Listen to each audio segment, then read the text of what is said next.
Hey everyone, I'm Shelley, and today I will be doing a book review on The Knife of Never Letting Go by Patrick Ness.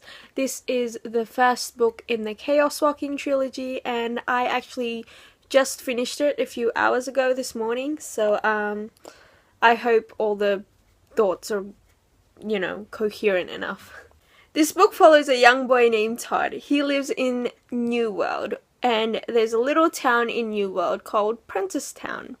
In this town, everyone can hear everyone else's thoughts, and it's so constant that they just basically call it a noise. In this town, when a boy turns 13, they are considered a man, and Todd is about a month away from his 13th birthday. The book starts off with Todd and his dog Manchi picking apples near the swamp when he notices something different, a change in the wind. He notices silence everywhere, which is very uncommon in the town. Due to this discovery, he is basically forced to leave town because of all the secrets that has been kept from him all his life, and so the story goes on from there. First, I have to mention that I went into this book thinking that I wasn't gonna like it because it was actually marketed as sci-fi, but I don't know why, because it seems more dystopian to me. It's one of those action-packed, fast-paced book that basically has a cliffhanger at the end of every chapter, and it just keeps you flipping the pages. And I'm a pretty slow reader, but I have to say I read this book pretty quickly because I could not put it down. First, let's talk about the characters. Todd is pretty much the most realistic teenage boy character that I have read in a very long time. He's basically sheltered all his life, so his reactions to things that are happening around him I thought were very realistic. That's probably how I would react if I was put in a situation where everything was just new to me and I didn't know what was going on.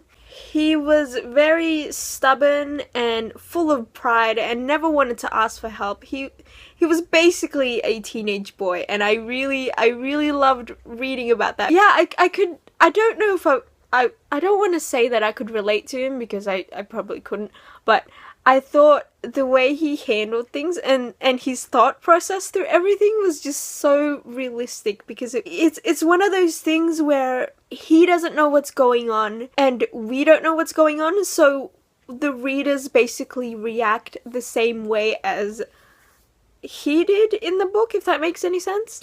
The villains in this book, oh man, the villains were intense. So basically, I don't know if everyone will agree with me on this if you've read the book, but basically there are two types of villains in this book. There is the one where they're basically crazy and they think that what they're doing is right, and then there's the one that's just very power hungry and it just wants to rule everything. And those are like the scariest villains, I think, because they will do whatever it takes to do what they think is right. Okay, you cannot review this book without talking about the writing, because it was just this is the first Patrick Ness book that I have ever read, so I don't know if he does this in any of his other books. Let me know down below if he does, because I'm drawn to his writing now. If you are thinking of reading this book, I do suggest reading the first few pages, maybe about 3 to 5 pages in, and that way you can kind of get a sense of what you have to look forward to throughout the novel, because it is very different, but you do get into it pretty quickly. What's interesting is I actually take a creative writing class at university, and I had just done an essay on this specific writing style, and it's very I don't know if everyone will agree with me on this, but I thought it was very kind of an impressionistic writing style. Is that a word?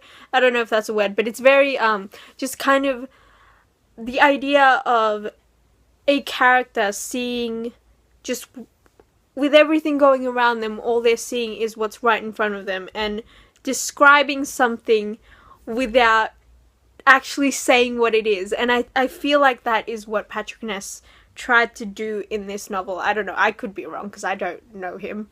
But yeah, I really like that. So throughout the novel, you are kind of left in the dark a little bit, but not so much so that you kind of get annoyed by it. Because I know I'm one of those people that if I don't know what's going on, after a while, I usually get annoyed. But I never got annoyed with this book because it kind of gives you little hints without actually saying what the actual thing is. I know that sounds very vague, but I don't know how to explain it without spoiling anyone. So with that said, I gave The Knife of Never Letting Go by Patrick Ness a 5 out of 5 stars. So I hope you guys enjoyed that review. Let me know if you have read it down below. Obviously no spoilers, but I do want to talk to you guys about that ending, because that ending, I'm about to pick up the second book right after I finish this video. And yeah, so I hope you guys have a good day, and I will see you guys next time.